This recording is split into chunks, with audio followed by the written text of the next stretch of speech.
ಧಾರವಾಡದ ಡಾಕ್ಟರ್ ಕೊಲೆ ರಹಸ್ಯ. ಇದೇ ಕ್ರೈಮ್ ಅಂದ್ರೆ ಕಾರ್ಯಕ್ರಮಕ್ಕೆ ಸ್ವಾಗತ. ನಾನು ಉಮರ್ ಫಾರೂಕ್.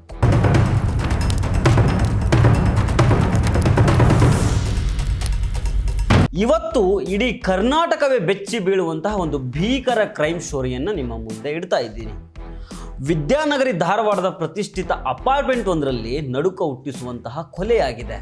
ಜನಸಾಮಾನ್ಯರಲ್ಲ, ಸಮಾಜದಲ್ಲಿ ಗೌರವಾನ್ವಿತ ಸ್ಥಾನದಲ್ಲಿದ್ದ ಇಬ್ಬರು ವೈದ್ಯರ ಸಂಸಾರದಲ್ಲಿ ನಡೆದಿರೋ ಈ ಘಟನೆ ಸದ್ಯ ಇಡೀ ರಾಜ್ಯದ ಕಣ್ಣು ಕುಕ್ಕುವ ರೀತಿಯಾಗಿದೆ. ಹೆಂಡತಿನೇ ಗಂಡನನ್ನ ಕುತ್ತಿಗೆ ಸೀಳಿ ಬರ್ಬರವಾಗಿ ಕೊಲೆ ಮಾಡಿದಾಳೆ ಅನ್ನೋ ಭಯಾನಕ ಶಂಕೆ ವ್ಯಕ್ತ ಆಗಿದೆ. ಅಷ್ಟೇ ಅಲ್ಲ, ಗಂಡನನ್ನ ಕೊಂದ ಈ ಕಟುಕ ತಾಯಿ ಸಾಕ್ಷಿ ಮುಚ್ಚಿ ಹಾಕೋದಿಗೆ ತನ್ನ ಹೆತ್ತ ಮಗನ ಕುತ್ತಿಗೆಗೂ ಚಾಕು ಹಾಕಿದಾಳೆ. ಇಷ್ಟೆಲ್ಲ ರಕ್ತದ ಹೂಕುಳಿ ಹರಿಸಿದ ಆ ಲೇಡಿ ಡಾಕ್ಟರ್ ಏನು ಅರಿಯದವಳಂತೆ ಬೆಡ್ ಮೇಲೆ ಕೂತ್ಕೊಂಡು ಮೊಬೈಲ್ನಲ್ಲಿ ರೀಲ್ಸ್ ನೋಡ್ತಾ ಇದ್ಲಂತೆ. ಅಷ್ಟಕ್ಕೂ ಆ ರಂಗುರಂಗಿನ ಅಪಾರ್ಟ್ಮೆಂಟ್ನಲ್ಲಿ ಆ ಕರಾಳ ರಾತ್ರಿ ನಡೆದಿದ್ದಾದರೂ ಏನು? ಅರವಳಿಕೆ ತಜ್ಞೆ ಡಾಕ್ಟರ್ ಕಿರಣ್ ಅವರನ್ನು ನೇತ್ರ ತಜ್ಞೆ ಡಾಕ್ಟರ್ ಪ್ರಿಯಾಂಕಾ ಕೊಲೆ ಮಾಡಿದ್ದಾದರೂ ಯಾಕೆ? ಬನ್ನಿ, ಇಂಚಿಂಚು ಮಾಹಿತಿಯನ್ನು ಎಕ್ಸ್ಕ್ಲೂಸಿವ್ ಆಗಿ ನೋಡ್ತಾ ಹೋಗೋಣ. ಆದರೆ ಅದಕ್ಕೂ ಮೊದಲು ನೀವಿನ್ನೂ ನಮ್ಮ ಚಾನಲನ್ನು ಸಬ್ಸ್ಕ್ರೈಬ್ ಮಾಡಿಲ್ಲ ಅಂದರೆ ದಯವಿಟ್ಟು ಸಬ್ಸ್ಕ್ರೈಬ್ ಮಾಡ್ಕೊಳ್ಳಿ. ಈ ವಿಡಿಯೋವನ್ನು ಕಡೇ ತನಕ ಮಿಸ್ ಮಾಡದೆ ನೋಡಿ.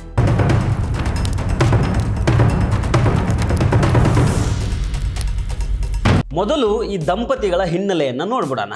ಮೂಲತಃ ಬೆಳಗಾವಿ ಜಿಲ್ಲೆಯ ಸಂಕೇಶ್ವರ ತಾಲೂಕಿನ ಹೆಬ್ಬಾಳ ಗ್ರಾಮದವರಾದ ಡಾಕ್ಟರ್ ಕಿರಣ್ ಹೊನ್ನಣ್ಣನವರು, 45 ವರ್ಷ ಇವರಿಗೆ.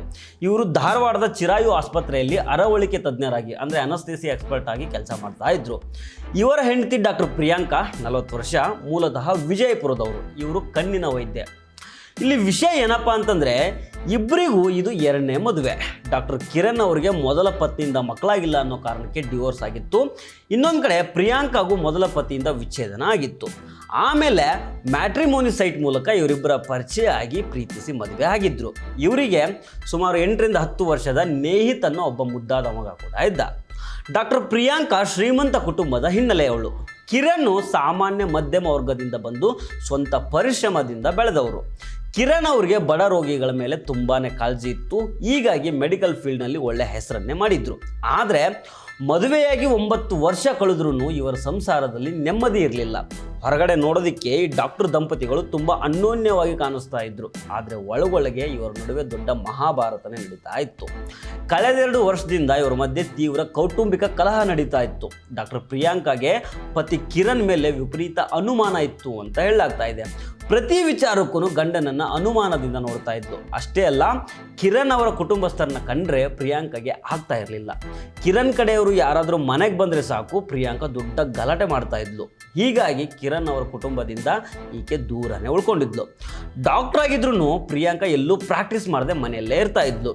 ಆಸ್ಪತ್ರೆಯಿಂದ ಕಿರಣ್ ಸುಸ್ತಾಗಿ ಮನೆಗೆ ಬಂದರೆ ಸಾಕು, ಪ್ರಿಯಾಂಕಾ ಏನಾದರೂ ಒಂದು ನೆಪ ಇಟ್ಕೊಂಡು ಜಗಳ ತೆಗಿತಾ ಇದ್ಲು. ಇದರಿಂದ ರೋಸಿ ಹೋಗಿದ್ದ ಡಾಕ್ಟರ್ ಕಿರಣ್ ಇತ್ತೀಚಿನ ದಿನಗಳಲ್ಲಿ ಪೂರ್ತಿ ಮೌನಕ್ಕೆ ಜಾರಿದ್ರು. ಆದರೆ ಇಷ್ಟೆಲ್ಲ ನರಕ ಯಾತನೆ ಅನುಭವಿಸ್ತಾ ಇದ್ರೂ ಕಿರಣ್ ಈ ವಿಷಯವನ್ನು ಎಲ್ಲೂ ತೋರ್ಪಿಸ್ಕೊಂಡಿರಲಿಲ್ಲ, ಯಾರ ಹತ್ರನೂ ಹೇಳ್ಕೊಂಡಿರಲಿಲ್ಲ. ಇವರು ಜಗಳ ಒಂದ್ಸಲ ಪೊಲೀಸ್ ಸ್ಟೇಷನ್ ಮೆಟ್ಲು ಕೂಡ ಹತ್ತಿತ್ತು. ಆವಾಗ ಉಪನಗರ ಠಾಣೆ ಪೊಲೀಸರು ಮತ್ತು ಸಂಬಂಧಿಕರೆಲ್ಲ ಸೇರಿಕೊಂಡು ರಾಜಿ ಸಂಧಾನ ಮಾಡಿ ಇಬ್ಬರನ್ನ ಒಂದಾಗಿ ಬಾಳುವಂತೆ ಬುದ್ಧಿ ಹೇಳಿ ಕಳಿಸಿದ್ರು. ಆದರೆ ಆ ರಾಜಿ ಸಂಧಾನ ಕೂಡ ಇವರ ಸಂಸಾರನ ಉಳಿಸಲಿಲ್ಲ. ಈಗ ಅಸಲಿ ಮ್ಯಾಟರ್ಗೆ ಬರೋಣ. ಮಂಗಳವಾರ ರಾತ್ರಿ ಡಾಕ್ಟರ್ ಕಿರಣ್ ಆಸ್ಪತ್ರೆಯಲ್ಲಿ ನೈಟ್ ಡ್ಯೂಟಿ ಮುಗಿಸಿ ಬುಧವಾರ ಬೆಳಗ್ಗೆ 11 ಗಂಟೆ ಸುಮಾರಿಗೆ ಧಾರವಾಡದ ಕರ್ನಾಟಕ ವಿಶ್ವವಿದ್ಯಾಲಯ ರಸ್ತೆಯ ಬಾರಕೊಟ್ರೆ ಹತ್ತಿರ ಇರೋ ಪ್ರತಿಷ್ಠಿತ ರಂಕಾಸ್ಟೆಲ್ಲೋ ಅನ್ನೋ ಅಪಾರ್ಟ್ಮೆಂಟ್ನ ತಮ್ಮ ಫ್ಲ್ಯಾಟ್ಗೆ ಬರ್ತಾರೆ. ಇಡೀ ರಾತ್ರಿ ಕೆಲಸ ಮಾಡಿ ಸುಸ್ತಾಗಿದ್ದ ಕಿರಣ್ ಬೆಡ್ರೂಮ್ನಲ್ಲಿ ಬಟ್ಟೆ ಬದಲಾಯಿಸಿ ವಿಶ್ರಾಂತಿ ಪಡಿತಾ ಇರ್ತಾರೆ. ನಿದ್ದೆಗೆ ಜಾರ್ತಾರೆ. ಪತಿಯನ್ನು ಕೊಲ್ಲೋದಕ್ಕೆ ಮೊದಲೇ ಪ್ಲ್ಯಾನ್ ಮಾಡ್ಕೊಂಡಿದ್ದ ಪಾಪಿ ಪತ್ನಿ ಪ್ರಿಯಾಂಕಾ ಕಿರಣ್ ಮಲ್ಕೊಂಡಿದ್ದಾಗ ಅವರಿಗೆ ಅರವಳಿಕೆ ಅಂದರೆ ಅನಸ್ತೇಶಿಯಾ ಇಂಜೆಕ್ಷನ್ ಕೊಟ್ಟಿದ್ಲು ಅಂತ ಹೇಳಲಾಗ್ತಾ ಇದೆ. ಕಿರಣ್ ಪ್ರಜ್ಞೆ ತಪ್ಪಿ ತೀವ್ರ ನಿದ್ದೆಗೆ ಜಾರ್ತಾ ಇದ್ದಂಗೆ ತಾನು ತಂದಿದ್ದ ಚಾಕುನಿಂದ ಕಿರಣ್ ಅವರ ಕುತ್ತಿಗೆಗೆ 2 ಬಾರಿ ಬರ್ಬರವಾಗಿ ಇರಿದು ಕೊಲೆ ಮಾಡೇ ಬಿಡ್ತಾಳೆ. ಕಿರಣ್ ಅವರ ಮೃತದೇಹ ಬೆಡ್ರೂಮ್ ಗಾದಿಯ ಮೇಲೆ ಹರೆಬೆತ್ತದ ಸ್ಥಿತಿಯಲ್ಲಿ ರಕ್ತದ ಮಡುವಿನಲ್ಲಿ ಬಿದ್ದಿರುತ್ತೆ. ಇಷ್ಟಕ್ಕೆ ಈಕೆಯ ರಾಕ್ಷಸಿ ಕೃತ್ಯ ನಿಲ್ಲೋದಿಲ್ಲ. ಬುಧವಾರ ಸಂಜೆ 4 ಗಂಟೆಗೆ ಇವರ 8 ವರ್ಷದ ಮಗ ನೇಯಿತು ಶಾಲೆಯಿಂದ ಮನೆಗೆ ಬರ್ತಾನೆ. ಮನೆಗೆ ಬಂದ ಮಗನಿಗೆ ಬೆಡ್ರೂಮ್ನಲ್ಲಿ ತಂದೆ ರಕ್ತದ ಮಡುವಿನಲ್ಲಿ ಹೆಣವಾಗಿ ಬಿದ್ದಿರೋದು ಗೊತ್ತಾಗುತ್ತೆ. ಮಗ ಎಲ್ಲಾದರೂ ಹೊರಗಡೆ ಹೋಗಿ ಜನರಿಗೆ ವಿಷಯ ತಿಳಿಸ್ಬಿಡ್ತಾನೆ ಅನ್ನೋ ಭಯ ಈ ಪಾಪಿ ತಾಯಿಗೆ ಕಾಡುತ್ತೆ. ತಾನು ಸಿಕ್ಬಿಡ್ತೀನಿ ಅನ್ನೋ ಭಯಕ್ಕೆ ತನ್ನ ಹೆತ್ತ ಮಗನನ್ನೇ ಕೊಲ್ಲೋದಕ್ಕೆ ಮುಂದಾಗ್ತಾಳೆ. ಮತ್ತೊಂದು ರೂಮ್ನಲ್ಲಿ ಮಗ ನೇಯಿತ್ಗೆ ಚಾಕುನಿಂದ 2 ಕಡೆ ಭೀಕರವಾಗಿ ಹಿರಿತಾಳೆ. ಆ ಎಳೆ ಮಗು ರಕ್ತದ ಮಡುವಿನಲ್ಲಿ ಒದ್ದಾಡ್ತಾ ಇದ್ರು ಈಕೆಯ ಕಲ್ಲು ಹೃದಯ ಕರಗಲ್ಲ. ಇಡೀ ಮನೆಯಲ್ಲಿ ಗಂಡನ ಹೆಣ ಬಿದ್ದಿದೆ, ಮಗ ರಕ್ತದ ಮಡುವಿನಲ್ಲಿ ಜೀವಕ್ಕಾಗಿ ಒದ್ದಾಡ್ತಾ ಇದ್ದಾನೆ. ಆದರೆ ಈ ಡಾಕ್ಟರ್ ಪ್ರಿಯಾಂಕಾ ಮಾತ್ರ ಏನು ಗೊತ್ತಿಲ್ಲದಂಗೆ ಮಂಚದ ಮೇಲೆ ಕೂತ್ಕೊಂಡು ಮೊಬೈಲ್ನಲ್ಲಿ ರೀಲ್ಸ್ ನೋಡ್ತಾ ಕೂತಿರ್ತಾಳೆ. ಮನೆಯ ತುಂಬೆಲ್ಲ ಬಳೆಗಳು ಹೊಡ್ಕೊಂಡು ಬಿದ್ದಿರ್ತವೆ. ಮಂಗಳವಾರ ಸಂಜೆಯಿಂದನೇ ಡಾಕ್ಟರ್ ಕಿರಣ್ ಅವರಿಗೆ ಅವ್ರ ಕುಟುಂಬಸ್ಥರು ಸಂಬಂಧಿಕರು ಫೋನ್ ಮಾಡ್ತಾ ಇರ್ತಾರೆ. ಆದರೆ ಕಿರಣ್ ಫೋನ್ ರಿಸೀವ್ ಮಾಡಲ್ಲ, ಬದಲಾಗಿ ಪ್ರಿಯಾಂಕಾನೇ ಫೋನ್ ರಿಸೀವ್ ಮಾಡಿ ಅವರು ರೆಸ್ಟ್ ಮಾಡ್ತಾ ಇದ್ದಾರೆ, ಆಮೇಲೆ ಮಾತಾಡ್ತಾರೆ ಅಂತ ಸುಳ್ಳು ಹೇಳ್ತಾ ಇರ್ತಾಳೆ. ಬುಧವಾರ ಸಂಜೆವರೆಗೂ ಕಿರಣ್ ಫೋನ್ಗೆ ಸಿಗದೇ ಇದ್ದಾಗ ಅನುಮಾನಗೊಂಡ ಕುಟುಂಬಸ್ಥರು ನೇರವಾಗಿ ಧಾರವಾಡದ ಅಪಾರ್ಟ್ಮೆಂಟ್ಗೆ ಬರ್ತಾರೆ. ಮನೆ ಹತ್ರ ಬಂದು ಎಷ್ಟು ಕದ ತಟ್ಟಿದ್ರೂ ಬಾಗಿಲು ತೆಗೆಯೋದಿಲ್ಲ. ಇದರಿಂದ ಗಾಬರಿಗೊಂಡ ಸಂಬಂಧಿಕರು ತಕ್ಷಣ ಪೊಲೀಸರಿಗೆ ಮಾಹಿತಿ ಕೊಡ್ತಾರೆ. ಹುಬ್ಬಳ್ಳಿ ಧಾರವಾಡ ಮಹಾನಗರ ಪೊಲೀಸ್ ಆಯುಕ್ತರಾದ ಎನ್ ಶಶಿಕುಮಾರ್ ಹಾಗೂ ಉಪನಗರ ಠಾಣೆಯ ಪೊಲೀಸರು ಸ್ಪಾಟ್ಗೆ ದೌಡಾಯಿಸ್ತಾರೆ. ಪೊಲೀಸರು ಬಂದು ಬಾಗಿಲು ತಟ್ಟಿದಾಗ ಡಾಕ್ಟರ್ ಪ್ರಿಯಾಂಕಾ ಬಾಗಿಲು ತೆಗಿತಾಳೆ. ಒಳಗೋಗಿ ನೋಡಿದ ಪೊಲೀಸರಿಗೆ ಇಡೀ ದೃಶ್ಯ ನೋಡಿ ಒಂದು ಕ್ಷಣ ದಿಗ್ಭ್ರಮೆ ಆಗುತ್ತೆ. ಅಲ್ಲಿ ಡಾಕ್ಟರ್ ಕಿರಣ್ ಹೆಣವಾಗಿ ಬಿದ್ದಿರ್ತಾರೆ. ಇನ್ನೊಂದು ಕಡೆ ಮಗ ನೇಯಿತು ರಕ್ತದ ಮಡುವಿನಲ್ಲಿ ಬಿದ್ದು ಒದ್ದಾಡ್ತಾ ಇರ್ತಾನೆ. ಆದರೆ ಮಗುವಿಗೆ ಇನ್ನೂ ಉಸಿರಾಟ ಇರೋದನ್ನು ಖುದ್ದು ಗಮನಿಸಿದ ಕಮಿಷನರ್ ಶಶಿಕುಮಾರ್ ಅವರು ತಡ ಮಾಡದೆ ಸ್ವತಃ ತಾವೇ ಮಗುವನ್ನು ಕೈಯಲ್ಲಿ ಎತ್ಕೊಂಡು ಅಪಾರ್ಟ್ಮೆಂಟ್ನಿಂದ ಕೆಳಗಡೆ ಓಡಿ ಬಂದು ತಮ್ಮದೇ ವೆಹಿಕಲ್ನಲ್ಲಿ ಖಾಸಗಿ ಆಸ್ಪತ್ರೆಗೆ ದಾಖಲಿಸಿ ಮಾನವೀಯತೆಯನ್ನು ಮೆರೀತಾರೆ. ಸದ್ಯ ಮಗು ಸಾವು ಬದುಕಿನ ನಡುವೆ ಹೋರಾಟವನ್ನು ನಡೆಸ್ತಾ ಇದೆ. ಗಂಡನನ್ನು ಕೊಂದು ಮಗನಿಗೆ ಚಾಕು ಇರಿದ ಬಳಿಕ ತಾನು ಸಿಕ್ಬೀಳೋದು ಗ್ಯಾರಂಟಿ ಅಂತ ಗೊತ್ತಾದಾಗ ಡಾಕ್ಟರ್ ಪ್ರಿಯಾಂಕಾ ತಾನೂ ಕೂಡ ಇನ್ಸುಲಿನ್ ಇಂಜೆಕ್ಷನ್ ಚುಚ್ಚಿಕೊಂಡು ಆತ್ಮಹತ್ಯೆಗೆ ಟ್ರೈ ಮಾಡಿದ್ದಾಳೆ. ಪೊಲೀಸರು ಹೋದಾಗ ಆಕೆ ಇನ್ಸುಲಿನ್ ತಗೊಂಡು ಬೆಡ್ ಮೇಲೆ ಮೊಬೈಲ್ ಹಿಡ್ಕೊಂಡು ಕೂತಿದ್ಲು. ತಕ್ಷಣ ಪೊಲೀಸರು ಆಕೆಯನ್ನು ವಶಕ್ಕೆ ಪಡ್ಕೊಂಡು ಹುಬ್ಬಳ್ಳಿಯ ಕಿಮ್ಸ್ ಆಸ್ಪತ್ರೆಗೆ ದಾಖಲು ಮಾಡಿದ್ದಾರೆ. ಹೆಚ್ಚಿನ ಪ್ರಮಾಣದ ಇನ್ಸುಲಿನ್ ತಗೊಂಡಿದ್ದರಿಂದ ಆಕೆಗೆ ಲೋ ಶುಗರ್ ಆಗಿತ್ತು. ಸದ್ಯ ಕಿಮ್ಸ್ ವೈದ್ಯಕೀಯ ಅಧೀಕ್ಷಕ ಡಾಕ್ಟರ್ ಈಶ್ವರ್ ಹಸಬಿ ಅವರು ನೀಡಿರೋ ಮಾಹಿತಿ ಪ್ರಕಾರ ಪ್ರಿಯಾಂಕಾ ಆರೋಗ್ಯ ಈಗ ಸ್ಥಿರವಾಗಿದೆ. ಶುಗರ್ ಏರುಪೇರಾಗಿದ್ದನ್ನು ಬಿಟ್ಟರೆ ಬೇರೆ ಏನೂ ತೊಂದರೆ ಇಲ್ಲ. ಆಕೆಗೆ ಮಾನಸಿಕ ಕಾಯಿಲೆ ಇತ್ತಾ ಇಲ್ವಾ ಅನ್ನೋದು ಇನ್ನೂ ಕನ್ಫರ್ಮ್ ಆಗಿಲ್ಲ.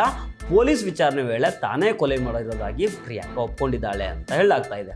ಆದರೆ ಆಕೆ ಇನ್ನೂ ಶಾಕ್ನಲ್ಲಿದ್ದಾಳೆ, ಏನೇನೋ ಒದರ್ತಾ ಇದ್ದಾಳೆ ಅಂತ ಕಮಿಷನರ್ ತಿಳಿಸಿದ್ದಾರೆ. ಅಪಾರ್ಟ್ಮೆಂಟ್ಗೆ ಫುಲ್ ಸೆಕ್ಯೂರಿಟಿ ಇರೋದ್ರಿಂದ ಹೊರಗಿನವರು ಯಾರೂ ಬಂದು ಈ ಕೃತ್ಯ ಎಸಗೋಕೆ ಸಾಧ್ಯನೇ ಇಲ್ಲ. ಇದು ಕೌಟುಂಬಿಕ ಕಲಹದಿಂದನೇ ನಡೆದಿದೆ ಅಂತ ಪೊಲೀಸರು ಪ್ರಾಥಮಿಕ ತನಿಖೆಯಲ್ಲಿ ಹೇಳಿದ್ದಾರೆ. Anesthetist Dr. Kiran is accused, is found dead in his residence, and family members of Kiran have accused that his wife Priyanka has committed murder. Also, the son of Kiran and Priyanka, who happens to be of about 8 years, was also stabbed on his chest portion, and it was initially presumed to be a double murder case, but while we visited the spot, we realized that this 8-year-old kid was still alive. He was shifted to hospital, now taking treatment in STM hospital, and is out of danger is what has been told to us. And Priyanka was taken into custody, Dr. Priyanka, and upon examination, and as she was showing some medical signs of unhealthiness, and she was not in her good senses, she was taken to local hospital, and we got to know that she has injected herself with insulin at a very high dose to commit suicide, and she is now shifted to Kims Hospital. Once she is fit for discharge and able to cooperate with our investigation, we will take her to our custody. And ಓದಿ doctor ಆಗಿ ಸಮಾಜದಲ್ಲಿ ದೊಡ್ಡ ಹೆಸರಿದ್ದವರ ಸಂಸಾರದಲ್ಲಿ ಅನುಮಾನ ಅನ್ನೋ ಮಹಾಮಾರಿ ಅದೆಂತಹ ಭೀಕರ ದುರಂತ ತಂದಿಟ್ಟಿದೆ ಅನ್ನೋದನ್ನ ನೀವೇ ನೋಡಿ. ಒಬ್ಬ ಸಹೋದರನನ್ನ ಕಳ್ಕೊಂಡು ಆತನ ಸಹೋದರಿಯರು ರೋಧಿಸ್ತಾ ಇದ್ದಾರೆ. ಈತ ಹೆತ್ತ ತಾಯಿಯ ಕೃತ್ಯದಿಂದ ಮಗ ಆಸ್ಪತ್ರೆಯ ಬೆಡ್ ಮೇಲೆ ಸಾವು ಬದುಕಿನ ಮಧ್ಯೆ ಹೋರಾಡ್ತಾ ಇದ್ದಾನೆ. ಆರೋಪಿ ಪ್ರಿಯಾಂಕಾ ಸಂಪೂರ್ಣ ಗುಣಮುಖಳಾದ ಮೇಲೆ ಮತ್ತು ಆಸ್ಪತ್ರೆಯಲ್ಲಿರೋ ಮಗುವಿನ ಹೇಳಿಕೆ ಪಡೆದ ಮೇಲೆ ಈ ಕೊಲೆಯ ಅಸಲಿ ಸತ್ಯ ಏನು ಅನ್ನೋದು ಪೂರ್ತಿಯಾಗಿ ಹೊರಗಡೆ ಬರಬೇಕಾಗಿದೆ. ಈ ಭೀಕರ ಘಟನೆಯ ಬಗ್ಗೆ ನೀವೇನಂತೀರಿ? ಕಮೆಂಟ್ ಮಾಡಿ ತಿಳಿಸಿ. ಕ್ರೈಮ್ ಲೋಕದ ಇಂತಹದೇ ಇಂಟ್ರೆಸ್ಟಿಂಗ್ ಮತ್ತು ಲೇಟೆಸ್ಟ್ ಅಪ್ಡೇಟ್ಸ್ಗಳಿಗಾಗಿ ನಮ್ಮ ಚಾನಲನ್ನು ಸಬ್ಸ್ಕ್ರೈಬ್ ಮಾಡಿ. ನಮಸ್ಕಾರ.